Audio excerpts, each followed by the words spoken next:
Et chaque semaine, il se passe des trucs marrants. Et en plus, cette semaine, moi, il m'est arrivé un truc. Cette semaine, je me suis fait voler mon vélo. Et ouais.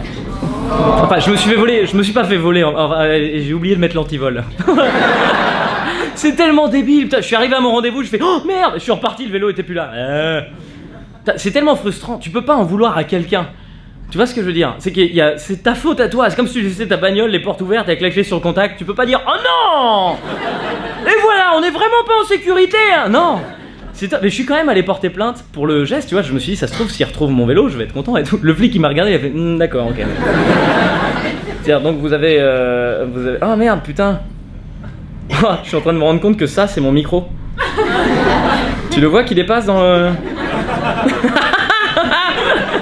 C'est tellement marrant. On va voir, c'est le truc le plus... En fait, je suis obligé de garder le micro pour que vous ayez le...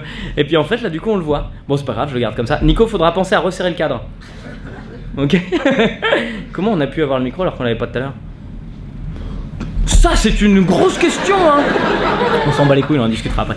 Donc, je vous racontais que je suis quand même allé porter plainte et du coup, le flic... Ouais, je laisse le micro, j'en ai rien à foutre, je vis dangereusement. J'en ai rien à foutre, je mets là... Et tu sais quoi? Et regarde, je vais même jouer comme ça pour tout. Donc le flic il m'a regardé et il m'a juste dit donc vous avez laissé votre vélo sans antivol dans Paris et quelqu'un l'a pris, d'accord. C'est pas un vol ça monsieur, hein. Non, c'est un cadeau.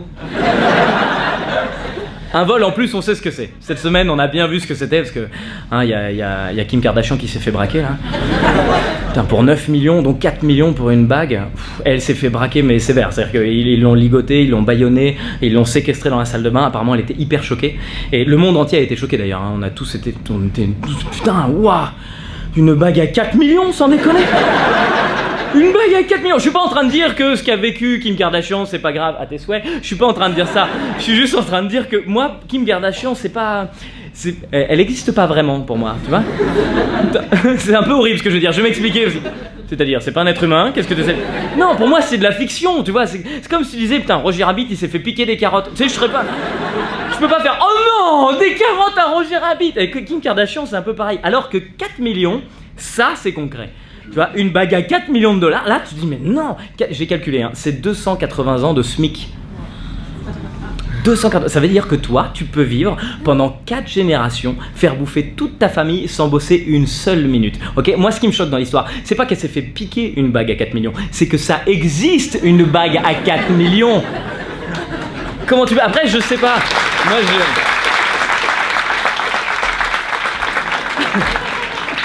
j'ai du mal à voir, parce que moi je m'y connais vraiment pas du tout en bijoux. Putain, j'ai du mal à trouver le mot.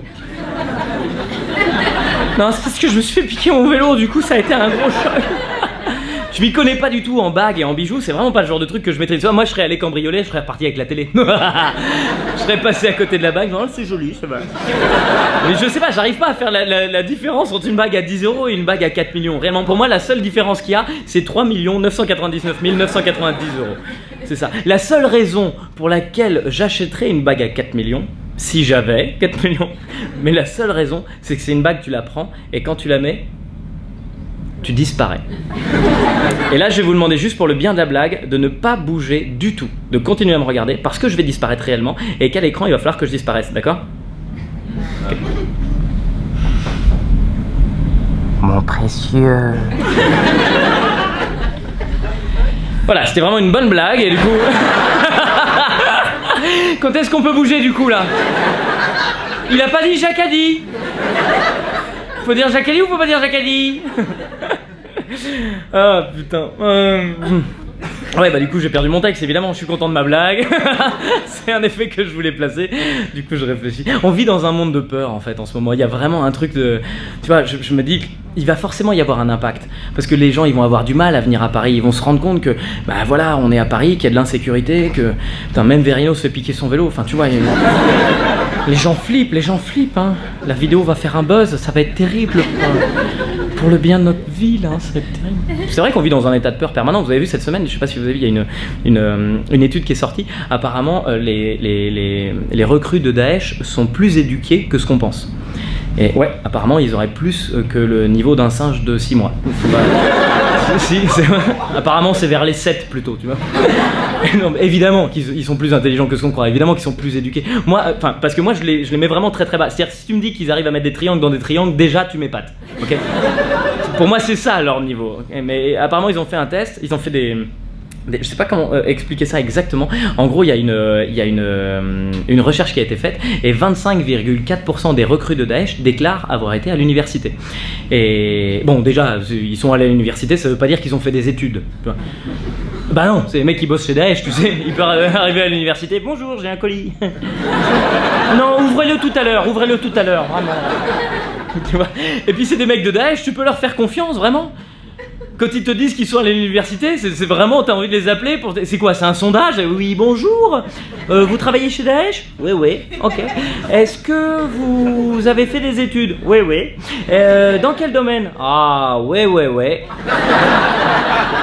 C'est des mecs de Daesh, s'ils sont teubés, ça sert à rien de leur poser des questions. Hein. Et puis on allait plus loin dernièrement, je sais pas si vous avez vu cet article qui était magnifique, ils ont enfermé en prison un pigeon djihadiste. Faut arrêter de voir des djihadistes partout, hein. C'est un pigeon, c'est pas un djihadiste. Comment tu fais pour le repérer? Il avait une ceinture d'explosifs, quel était exactement son projet? Il y a eu un témoignage, il y a un mec qui a fait j'étais dans l'avion et je regarde par le hublot et je vois le pigeon qui est là.